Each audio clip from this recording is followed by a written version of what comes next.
nous sommes condamnés à être productifs, à être en qualité parmi les meilleurs. Et la question que vous évoquez ce matin concerne cet aspect particulier de la qualité, à savoir comment distribuons-nous la carte scolaire, comment se répartit cette carte scolaire et quelles sont les formations que nous décidons de mettre en place pour affronter le futur. C'est vous qui avez la responsabilité de cette réflexion et vous avez là une grande, très grande responsabilité. Beaucoup de choses ont été faites dans notre pays. Beaucoup de bâtiments existent. Beaucoup d'infrastructures sont là. Mais est-ce que nous nous posons les bonnes questions? De quoi avons-nous besoin pour le futur? Qu'est-ce qui permettra que nos enfants soient capables de résister dans le futur? C'est ça la question, c'est pas autre chose. Vous travaillez déjà. Nous travaillons. Moi, je suis au troisième âge. Certains d'entre vous sont au deuxième, d'autres sont encore plus là. Mais nous sommes en train de nous poser la question. Comment nos enfants vont-ils aborder le futur? Comment les préparerons-nous à être capables de résister à ce qui vient dans le futur, à la pression qui vient? Quand vous entendez parler dans le monde, on parle des zones économiques, on ouvre des zones de libre-échange. Mais dans les zones de libre-échange, on va nous demander, la pression va se faire de plus en plus pour qu'on ouvre les frontières. Et quand ces frontières seront ouvertes, comment nos enfants vont-ils se présenter dans la compétition qu'implique cette ouverture? Voilà la question pour laquelle nous sommes réunis. Et cette question peut dire, à commencer par le commencement. Comment faisons-nous pour prendre en charge la totalité de nos enfants? Quelle est la carte scolaire que nous bâtissons? Quelle est la carte scolaire? Quand vous faites le tour, l'intérieur du pays, vous avez des zones où les cartes, les établissements sont fermés, les bâtiments sont vieux, ça a été évoqué tout à l'heure, les espaces sont complètement défraîchis, mais vous avez aussi des espaces où il y a des très beaux bâtiments comme ceux-ci. Et la question est, comment organisons-nous la montée en puissance de nos enfants pour qu'ils soient les mieux préparés possible dans le futur? C'est à vous d'avoir une réflexion prospective. Quel est le futur qui vient? La dernière fois que je suis intervenu ici, je parlais des formations dans le domaine professionnel et je disais que les employeurs eux-mêmes n'avaient aucune idée de ce qu'était le futur. C'était invraisemblable, mais c'est comme ça. Si vous demandez à un employeur de vous dire ce qui va se passer dans les 10 prochaines années, il est incapable de le dire. Mais quand un enfant rentre en troisième, en seconde, il a encore devant lui, si c'est pour faire des études d'ingénieur, 8 ans d'études. C'est-à-dire la seconde, la première, la terminale, plus 5 ans d'études d'ingénieur. Quand il va sortir ingénieur, peut-être la filière dans laquelle il s'est avancé est déjà morte. Elle n'existe plus, elle n'a plus d'intérêt. Comment fait-on pour que les enfants, dans ces conditions, soient malgré tout capables de s'intégrer et de s'adapter? C'est ça la réflexion à laquelle on vous invite.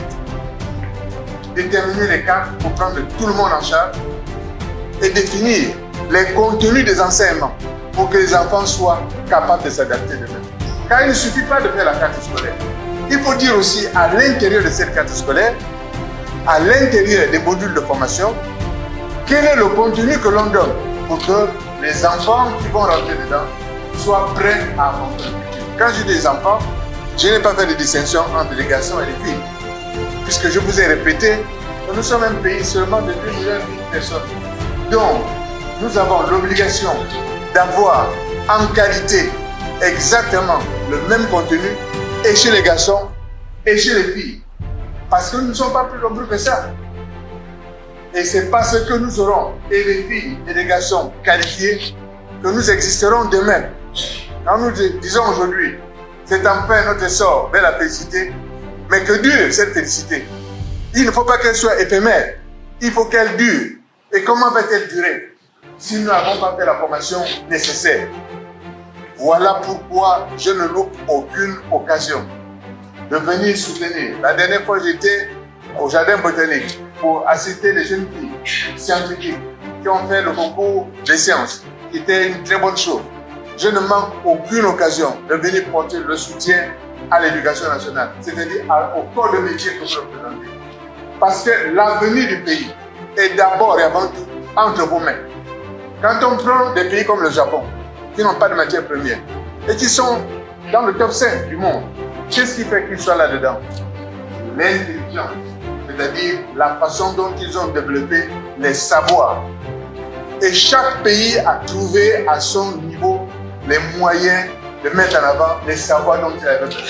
Alors c'est à vous qu'il appartient de trouver les savoirs dont nos enfants ont besoin pour affronter le futur. Et ça commence par la définition exacte des localisations, des emplacements dans lesquels il faut placer les établissements de formation et ensuite par la qualité des établissements que l'on détermine. Qu'est-ce qu'on met en place?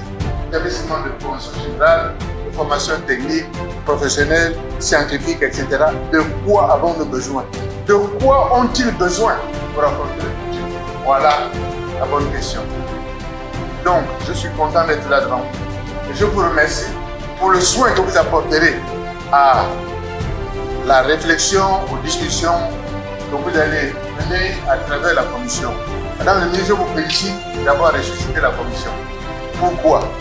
Parce que rien ne marche quand ce n'est pas vraiment planifié.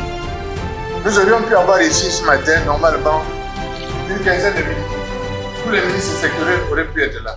Il se trouve simplement qu'ils sont en déplacement vers le chef de l'État. Mais c'est vrai qu'on aurait pu avoir le ministre du pétrole, le ministre des eaux et forêts, le ministre de l'industrie, le ministre du commerce. Tous les corps de métier qui sont dans les différents départements sectoriels auraient dû se retrouver. Mais par-dessus tout, le ministère de l'enseignement et de l'éducation est la cheville ouvrière. Donc, je vous félicite et je vous remercie, Madame le ministre, d'avoir ressuscité la commission pour remettre les choses dans le bon ordre. Le bon ordre, c'est de se poser la question, à partir de maintenant, quelle est la cartographie que nous avons? Et comment peut-on corriger cette cartographie?